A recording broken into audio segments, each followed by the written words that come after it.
May bagong pasabog si Justice Secretary Boying Remulla sa pagkawala ng mga sabungero. Ito'y may kinalaman sa isang mataas na opisyal ng CIDG na nangingialam daw sa kaso. Ang mga pamilya ng mga biktima pinababaligtad din umano. Ang detalye sa exclusive agenda report ni Joash Malimban. Kinumpirma ni Justice Secretary Boying Remulla na may isang pangkat sa hanay ng Criminal Investigation and Detection Group ng PNP na pinipilit umanong papirmahin ng mga pamilya ng missing sabongeros ng isang bagong affidavit. Ang umano'y laman nito, tila binabaliktad ang kwento at ang itinuturong mastermind mismong ang whistleblower na si Julie Dondon Patidongan. Una nang sinabi ni Remulla na upon recommendation may isang direktor sa CIDG na narelieve sa pwesto dahil mayroon umanong ginawang aksyon na posibleng makakompromiso sa isinasagawang investigasyon.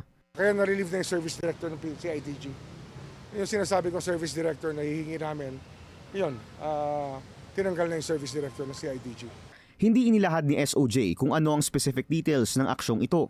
Pero noong araw ng SONA ni PBBM, nakausap ng Billionaire News Channel ang ilan sa mga pamilya ng mga nawawalang sabongero. Kwento ni Ryan Bautista, kapatid ng isa sa mga biktima, bigla na lang pinapunta ang ibang pamilya ng missing sabongeros sa headquarters ng CIDG. Maaari palitan nila yung mga pulis na nag-iimbestiga kasi iba po ang lumalabas eh. Ang pinapalabas nila ngayon, ang kakasuhan nila yung witness namin. So hindi naman po tama yun eh. Kaya nga po lumabas yung witness namin, sinugal niya nga ang buhay niya para po matulungan kami. Tapos ngayon pinabaliktad pa nila, gusto pa nilang kasuhan yung witness namin. Ayon sa isang mapagkakatiwalaang source, iisang direktor lang ng CIDG na involved sa missing sabongeros investigation ang narelieve sa pwesto ngayong linggo. Siya si Police Brigadier General Romeo Macapas, ang mismong hepe ng CIDG. Isang bagay na kinumpirma rin sa amin ni Patidongan. Yes, totoo na baliktad nga nangyari. Kaya yun ang napapala ni General Macapas. Dahil ang may utak niyan siya si General Macapas. Dahil gusto niya baliktarin na ako ang mastermind. Dahil mayroong isang tao na nasa likod niyan. Pinapapunta sa CIDG sa opisina ni Macapas.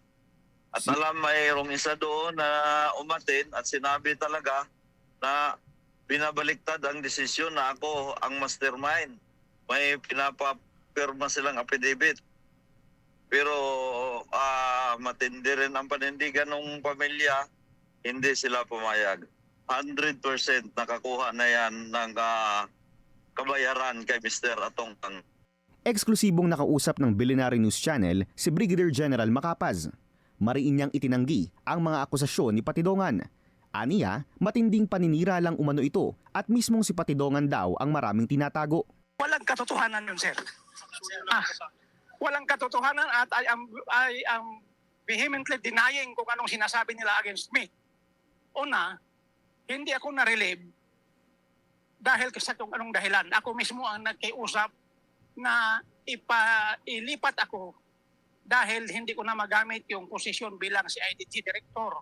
Dahil hindi na ako mapopromote. 10 months na lang ako. Alam natin lahat tayo naghahanap ng hustisya. Pero kung ang hustisya ay piliin lang natin, mahirap din siguro. Dahil hindi pa ako nasisira sa trabaho. Hindi ako nasisilaw sa pera. Sa isang mensahe sa Billionaire News Channel ngayong araw, sinabi ng mga pamilya ng missing sabongeros na tila bumagal at nag-iba umano ang direksyon ng investigasyon sa ilalim ng pamumuno ni former CIDG Chief Macapas. At nagpapasalamat umano sila kina SOJ Remulla at PNP Chief General Nicolas Torre dahil sa agarang aksyon patungkol dito. Samantala, kinumpirma rin ni SOJ Remulla na may nakita na muling labi ng tao sa pagbabalik ng search and retrieval operation sa Taal Lake.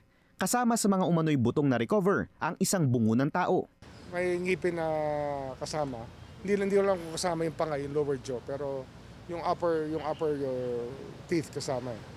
So baka sakaling may makuha tayo dito. Buong-buo pa yung nakakabit pa sa skull. So baka doon sa ngipin mismo may DNA pa. Dagdag pa ni Remulla, patuloy na rin ang pakikipag-ugnayan ng kanilang tanggapan sa bagong witness na umano'y lulutang na rin daw sa mga susunod na araw. Aniya, hinug na ang kaso at malapit nang makumpleto ang mga affidavit na kinakailangan nila para tuluyang masampahan ng reklamo ang mastermind sa pagkawala ng mga sabongero. Kasi binubuo na namin yung mga affidavit para yung complaint pwede na i-file. Hinog na yung kaso. Paninindigan ng Department of Justice, patuloy ang pagulong ng investigasyon sa mga missing sabongero.